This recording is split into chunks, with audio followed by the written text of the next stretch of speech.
Hello friends, नमस्कार, जय जगन्नाथ। चलतु आज देखिए आम ठाकुर घर आउ मोर पूजा विधि विषय। देखो मोर ठाकुर घरे कांथरे मार्बल रे मु बहुत किछि ठाकुर फोटो छपे देछि। से हर पार्वती, माँ तारिणी, माँ मंगला, गणेश, सरस्वती, हनुमान, राधाकृष्ण, लक्ष्मी नारायणी, जगन्नाथ, बलभद्र, सुभद्रा मध्य अछंदी। ऑलरेडी मु फोटो मध्य रखी। आमर इष्ट देवी होती माँ भुवनेश्वरी फोटो रखी। आपण मैंने देखुथिबे मुझे गुड़िक सब प्रथम ओदा कपड़े सब मार्बल सब पोछा पोछी कर चंदन सिंदूर दे दिए। देखुंत भुवनेश्वरी फोटो पाखे लक्ष्मी नारायण फोटो मध्य रखी। आउ दुर्गा माधव फोटो मध्य रखी। सत्यनारायण फोटो मध्य रखी। आउ भागवत पूजा मध्य मु करे। देखुंत भागवत उपरे शंख रखी पूजा करुछि।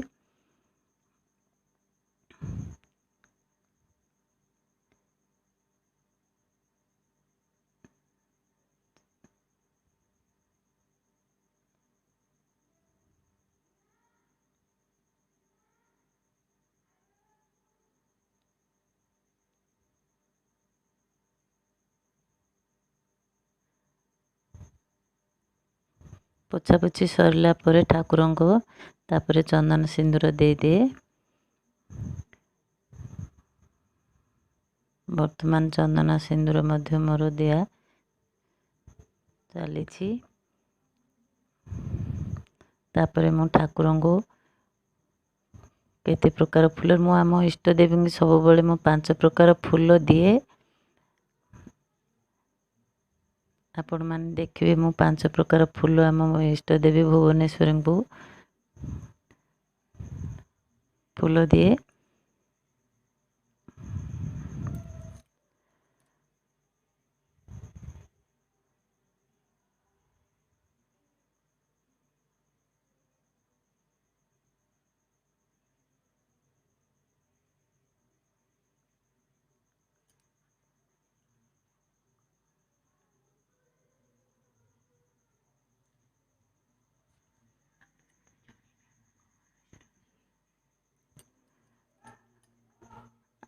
आमर घर इष्ट होती माँ भुवनेश्वरी।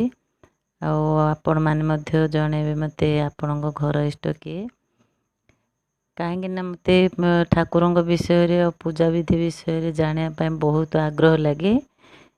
तेणु आपण भिडियोटी देखला परे केमिति सब लगुच मत कमेंट द्वारा जनइबे।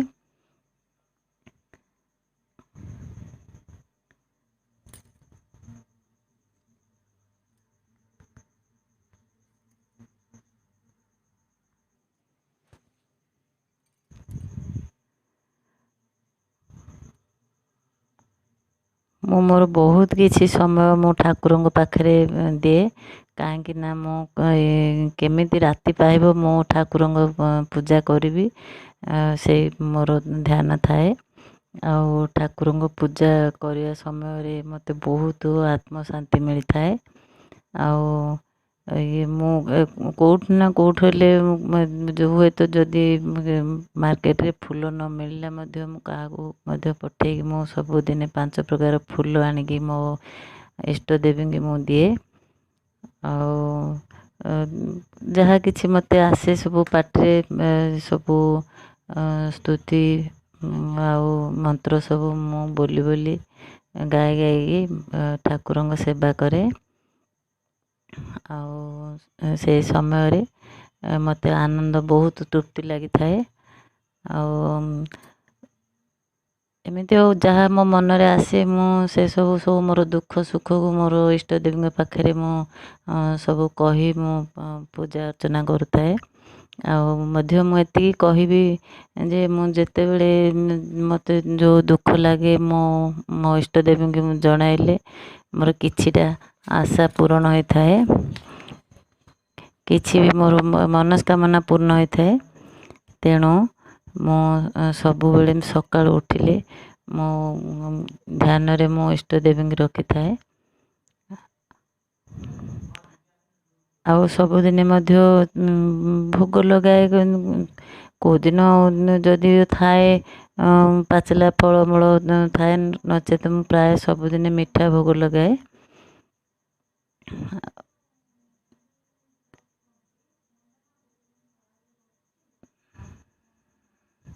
ଦେଖୁଛନ୍ତି ମୁଁ ସବୁ ଠାକୁରଙ୍କୁ କେମିତି ଫୁଲ ଏମିତି ସବୁଦିନେ ସଜେଇ ଦେଉଥାଏ। ଆଉ ଆପଣମାନେ ମଧ୍ୟ ତ ଠାକୁରଙ୍କ ସେବା କରୁଥିବେ।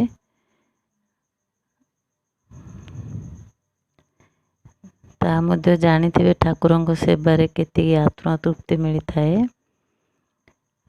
ସେଇଥିପାଇଁ ମୁଁ ସବୁଦିନେ ଠାକୁରଙ୍କ ନିକଟରେ ପ୍ରାର୍ଥନା କରେ, ମା ପ୍ରଭୁ ମୋତେ ସବୁଦିନେ ଶକ୍ତି ଦିଅ, ମୋ ସ୍ୱାସ୍ଥ୍ୟ ଠିକ୍ ରଖ ଯେ ମୁଁ ତୁମ ସେବା ସବୁବେଳେ କରିବି, ତୁମ ଭକ୍ତି କରି ତୁମ ଭକ୍ତିରେ ମୁଁ ସବୁଦିନେ ଲାଗି ରହିବି।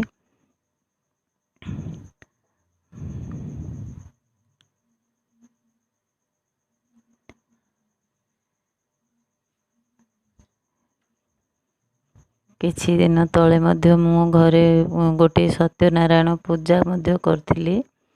ସେଥିରେ ମଧ୍ୟ ମୋତେ ବହୁତ ଖୁସି ଲାଗିଥିଲା। ଆଉ ଘରେ କୌଣସି ପୂଜା ବିଧି ହୋମ ଯଜ୍ଞ କଲେ ଘରେ ବହୁତ ଶାନ୍ତି ମିଳିଥାଏ। ଆଉ କିଛି କିଛି ବି ରିଷ୍ଟ ଖଣ୍ଡନ ହୋଇଥାଏ। ତେଣୁ ମୁଁ କିଛି ଦିନ ପରେ ମଧ୍ୟ ଏଭଳି ପୂଜା ପାଠ ଟିକେ କରେ ଘରେ। ଆଉ ଆପଣମାନେ ମଧ୍ୟ ମନେ ରଖନ୍ତୁ, ଘରେ ହନୁମାନ ଚାଳିଶା ହେଉ କିମ୍ବା ସତ୍ୟନାରାୟଣ ପୂଜା ହେଉ କିମ୍ବା ହୋମ ସଂକ୍ରାନ୍ତି କି ହୋମ ହେଉ, ଘରେ କିଛି ନା କିଛି ଏଭଳି କଲେ ଘରରେ ପ୍ରକୃତରେ ଶାନ୍ତି ମିଳିଥାଏ। ଆଉ କିଛି କିଛି ରିଷ୍ଟ ଖଣ୍ଡନ ହୋଇଥାଏ।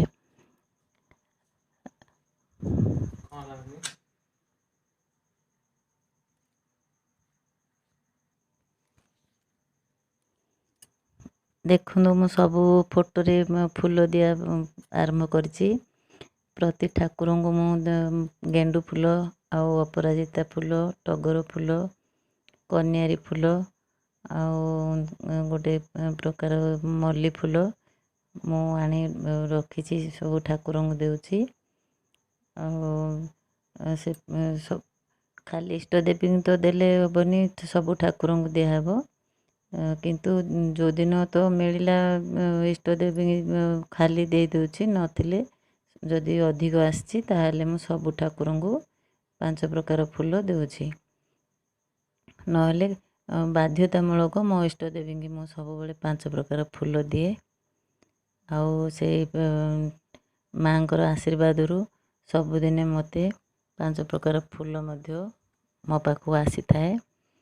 ଆଉ ମୁଁ ଦେଇ ବହୁତ ଆତ୍ମତୃପ୍ତି ପାଏ।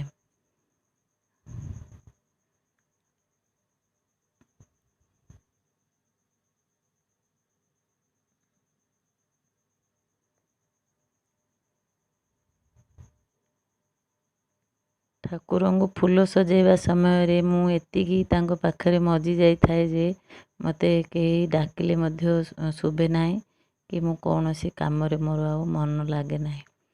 ମୁଁ ଘରର ଯେତିକି କାମ କରିବା କଥା ଶୀଘ୍ର ଶୀଘ୍ର କରି ବାକି ବହୁତ ସମୟ ମୁଁ ଠାକୁରଙ୍କ ପାଖରେ ଦିଏ। ଯେହେତୁ କି ମୁଁ ଯଦି କିଛି କେଉଁଦିନ ଯଦି ତନ୍ଦ୍ରାରେ ଯଦି କିଛି କମ୍ ସମୟରେ ଠାକୁରଙ୍କୁ ପୂଜା କରିଦିଏ, ତାହେଲେ ସେଦିନ ମୋତେ ବହୁତ ଅଶାନ୍ତି ଲାଗେ।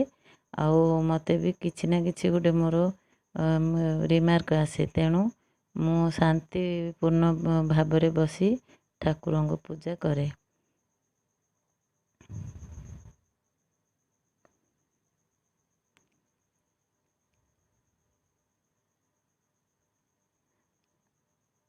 ଆଉ ଆପଣମାନେ ଦେଖୁଛନ୍ତି ମୁଁ 8ଟି ପିତ୍ତଳ ଗିନାରେ ଠାକୁରଙ୍କ ଭୋଗ ବାଢ଼ିଛି। ଆପଣ ଭାବିବେ 8ଟି ଗିନାରେ 8 ପ୍ରକାର ଭୋଗ କ'ଣ? ମାନେ ସେଗୁଡ଼ିକ ହେଲା, ପ୍ରଥମତଃ ଅଗ୍ରପୂଜ୍ୟ ଆମର ହେଉଛନ୍ତି ଗଣେଶ।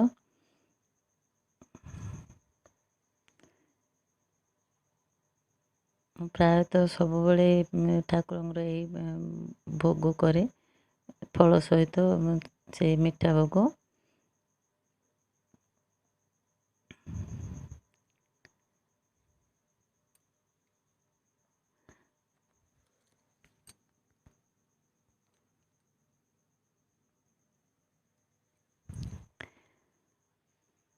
ବର୍ତ୍ତମାନ ମୁଁ 8ଟା ଗିନାରେ ଭୋଗ ବାଢ଼ିଛି।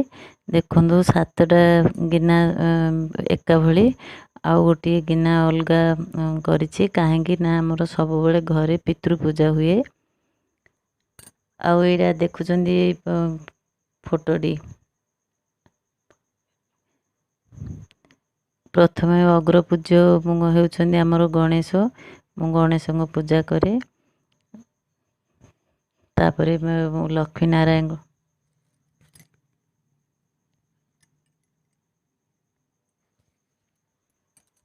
ଆପଣ ମଝିରେ ଦେଖିଲେ ଯେଉଁ ମାଣ ବସା ଇଏ ଚିତ୍ରଟି, ସେଇଟା ମୁଁ ନିଜେ ହାତରେ ବନେଇଛି। ସେଇଟା କେମିତି ଆପଣଙ୍କୁ ଲାଗିଲା ମଧ୍ୟ ମୋତେ କମେଣ୍ଟ କରି ଜଣାଇବେ। ଆଉ ତଳେ ମଧ୍ୟ ଯେଉଁ ଠାକୁରଙ୍କ ଘର ଆଗରେ ମଧ୍ୟ ମୁଁ ଚିତା ଦେଇଛି। ମୋ ଲକ୍ଷ୍ମୀଙ୍କର ପାଦ, ଶଙ୍ଖ ପଦ୍ମ ସବୁ ଦେଇଛି। ଧାନ ଗଛ ଏଇଟା ସବୁ ମାର୍ଗଶିର ମାସରେ ଦେଇଥିଲି। ସେଇଟା ମଧ୍ୟ ରହିଯାଇଛି ଠାକୁରଙ୍କ କବାଟରେ। ଆଉ ସେଇଟା ମଧ୍ୟ ଦେଖିବେ। ଆଉ ମୋର ପୂଜା ପାଠ କେମିତି ଲାଗିଲା ଆପଣ ମୋତେ କମେଣ୍ଟ ମାଧ୍ୟମରେ ଜଣାଇବେ। ପ୍ରଥମେ ପୂଜା କରିଛି ମୁଁ ଗଣେଶଙ୍କର, ଦ୍ୱିତୀୟରେ ପୂଜା କରିଛି ଲକ୍ଷ୍ମୀ ନାରାୟଣଙ୍କର, ତୃତୀୟରେ ପୂଜା କରିଛି ବରୁଣଙ୍କର, ଚତୁର୍ଥରେ ପୂଜା କରିଛି ମୁଁ ଇଷ୍ଟ ଦେବୀଙ୍କର, ପଞ୍ଚମରେ ପୂଜା କରିଛି ଘରେ ତାରିଣୀଙ୍କର ଅଛନ୍ତି, ତାରିଣୀ ପୂଜା ଟିକେ କରେ। ତାପରେ ମୁଁ କରିଛି ଗୋଟେ ସର୍ବଦେବାଦେବୀ ପୂଜା। ଆଉ ଗୋଟେ ପୂଜା ସେ ଅଲଗା ଗିନାଟା ଯେଉଁ ପିତୃ ପୂଜା କରିଛି। କାହିଁକି ନା ପିତୃ ପୂଜା କଲା ପରେ ସେଇଟା ପାଣିରେ ବିସର୍ଜନ କରାଯାଏ। ସେଇଟା ମିଶିଗଲେ କାଳେ କିଏ ଖାଇଦେବେ ଭୋଗଟିକୁ, ସେଥିପାଇଁ ମୁଁ ସେ ଗିନାଟିକୁ ଅଲଗା କରି ପୂଜା କରୁଛି। ପୂଜା ସରିଲା ପରେ ଠାକୁରଙ୍କୁ ଧୂପ ଦୀପ ଅର୍ପଣ କରିଛି।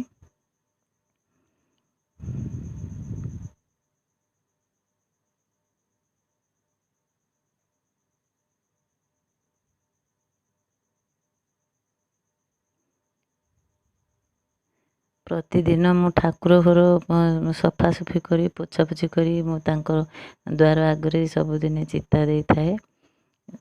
କାହିଁକି ନା ମୋତେ ଠାକୁର ଘର ସବୁଦିନେ ପୋଛା ନ ମାରିଲେ ମୋତେ ପୂଜା କରିବା ପାଇଁ ଭଲ ଲାଗେନି।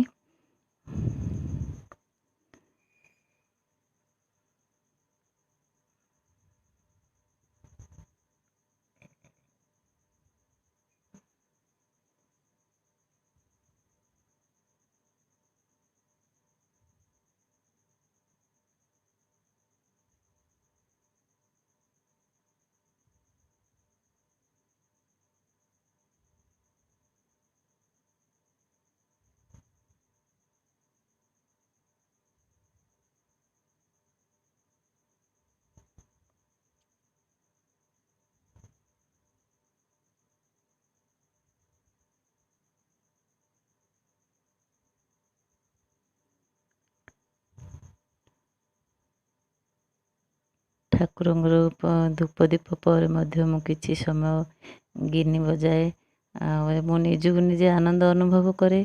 ଆଉ ଠାକୁରଙ୍କ ସକାଶେ ମଧ୍ୟ ଗିନି ବଜାଏ, ମୁଁ ମନ୍ତ୍ର ଜପ କରେ।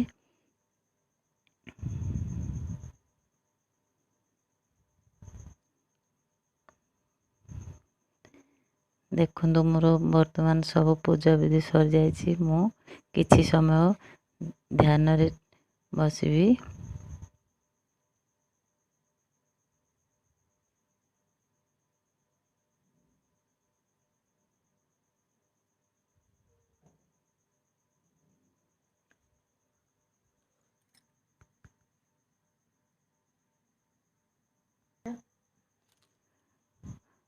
ପୂଜା ସମୟ ବହୁତ ଲାଗେ। ଭିଡ଼ିଓଟି ବହୁତ ସମୟ ଲାଗିବ, ତେଣୁ ଯେତିକି ସମ୍ଭବ ମୁଁ ସେତିକି ଆପଣଙ୍କୁ ଦେଖେଇ ପାରିଛି। ଆଉ ଆପଣଙ୍କୁ ମୋ ଚ୍ୟାନେଲ୍ କେମିତି ଲାଗିଲା, ଭିଡ଼ିଓଟି ମୋର କେମିତି ଲାଗିଲା ମୋତେ କମେଣ୍ଟ କରି ଜଣେଇବେ। ମୋ ଚ୍ୟାନେଲ୍କୁ ଲାଇକ୍ ଓ ସବସ୍କ୍ରାଇବ୍ କରିବେ, ଭିଡ଼ିଓଟି ସେୟାର କରିବେ। ଧନ୍ୟବାଦ।